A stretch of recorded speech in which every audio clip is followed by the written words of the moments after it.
Hoy se festeja Día de la Madre, fecha sagrada para los hijos. Con mil cariño está mi ofrenda, hoy le dedico a las mamás.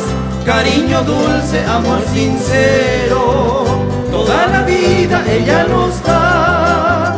Felicidades hoy en tu día, es mi regalo a ti, mamá.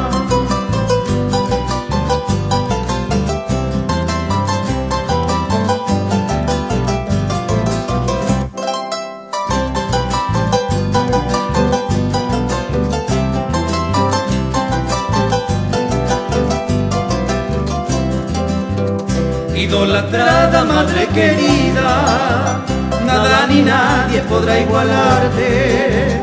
Eres consuelo, eres refugio de aquellos hijos en aflicción. Sencillo, humilde este homenaje a la gloriosa Madre inmortal. Mi ruego elevo al Dios divino, que seas feliz en tu día, mamá.